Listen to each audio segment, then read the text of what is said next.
Paan namin, hindi kayo ang proponent nito, natatnan nyo lang po ito, etc. Ngayon po kasi ang sitwasyon, nagtayo ang DPWH, kumuha ng kontraktor, gumasta po ng 700 plus million sa proyektong hindi gumagana. So ang tanong natin, ano ba ito? Meron ba ditong malfeasance, misfeasance, non-feasance? Meron ba pagkakamali yung kontraktor, DPWH, hindi ginawa ang kanilang tungkulin, kaya lugi ang taong bayan? Kasi po kaya yan ang tanong ko, kayo po naman magkaalyado ni Congressman Joel Chua na committee chairman po on good government and public accountability, hindi po ba nung natunugan ninyo na may malfeasance dito at misfeasance, hindi ba dapat lang kung totoong gusto nyo maparusahan ng kontraktor, agad kayo naghain ng resolusyon o ng privilege speech para imbestigahan ng komite ni Congressman Chua?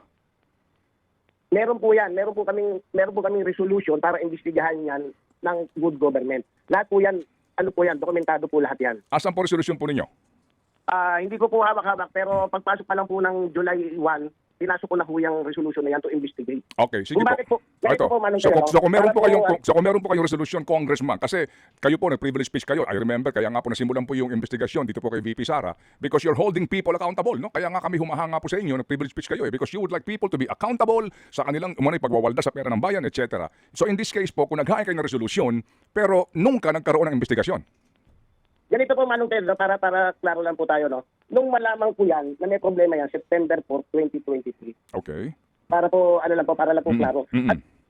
At during the hearing po, nung nag-hearing na kami, tinanong ko na po, kinaalam ko na rin kung sino may obligasyon dito. At pinangakuan naman ako ng DPWH na gagawin nila at patatakbuhin nilang pilit yung sunog atong pumping station. So ako po bilang congressman, at ako po nakatira talaga dito sa lugar na to sa Tondo, inaantay ko pong gumana talaga yan. Oo nga po, yes, Congressman, inyo po nasabi na yan. Kaya nyo Hindi po, saglit lang po, kaya po kung iniisip nyo, bakit ang tagal nung pagdating po ng 2024, nung nakaraan, pumagyo po ulit at hindi pa rin gumagana. That's the time po na sinasabi sa akin ng DPWH na pupondohan na nila dahil hindi na makukuha sa repair. Yun po ang istorya talaga niya. Nga po, Congressman, I don't want to, na kayo po ibigyan po ng burden, dito po sa inyo pong paulit-ulit na pagpapaliwanag. Kopya na po namin yon, klaro na po yon. Sabi ho nyo kanina, nagkaroon kayo ng hearing kaninyo. Anong hearing yon? Talaga bang nag-hearing dito ang Committee on Good Government and Public Accountability? Hindi po. Metro Manila Development. Yung nga po. So our point is, Congressman, kung may nakita kayo na pagkakamali dito ng kontratista, binayaran na, hindi pa nagagamit, tapos popondohan pa ng dagdag to repair a non-performing pumping station. So talagang isipin mo, ano ba itong DPWH na ito? So ang punto ho is, kung gusto ho ninyong maitama ito, ang appropriate committee na ay yung committee po ni Congressman Chua na public accountability. Kanin nyo, naghain kayo ng resolution, nag-hearing ba? Hindi po, teka muna, Manong Ted. Go ahead, sir. Go ahead po. Go ahead. Noong July 1 po ako nag-ahin ng resolution regarding dito sa pumping station na ito. Kaya po, kung iniisip niyo po bakit noong 2023 hindi kagad ako nag-ahin ng resolution o bakit hindi ko kagad dinimanda. Dahil umaasa po ako na gagawin nila ito ng ganong kabilis. Ako po hindi rin po ako technical pagdating dito sa engineering. Opo. Okay, at sige. Yung funding... Opo, go ahead, sir. Go ahead. All along naman po, mula noong 2023, nakikita ko naman ginagawa nila yung pumping station. Yung po ang katotohanan ginagawa nila, hindi nila mapatakbo. Bakit kaya? Ba't di mapatakbo yan? Hindi po ako technical, Ted. Kaya nga nung nitong bumagyo ulit, di ba napapansin po na, kaya nitong bumagyo ulit, bumaha na naman yan. Sa matter of fact, last year po, noong 2023, patapos pa lang yung Bitas pumping station. Sa kabila ho yun. Okay. Sige tumawag na ako sa kanila at binuksan nila yung Bitas, medyo naibsan. Kaya lang tumusunog atong pumping station, talagang defective. Okay, sige po. So yung July na binabanggit yung resolution, ano yun? Resolution saan, kanino, at anong taon?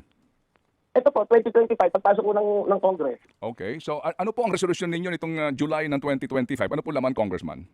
To investigate po yung pumping station tsaka yung flood control na nangyayari dito. Actually, hindi naman po ako nakasiro sa sunog atong pumping station. Nakasiro ako talaga doon sa baha sa pumping station na gumagana. Dahil according to them, yung nag-operate at nag-maintain, kompleto naman to. Pero bakit ang daming baha sa Metro Manila? Okay, sige po. So sir, sa ngayon po, yung resolution ninyo naka-address sa Committee on Public Accountability?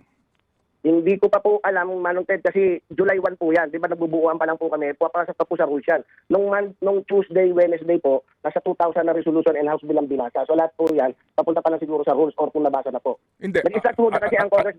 Ano ba ang tono ng resolution? Kasi po, a resolution may state, like example, a resolution directing the Committee on Good Government and Public Accountability to investigate, etc., etc. Sa inyo po resolution, wala po nakalagay na komite na dapat mag-imbestiga?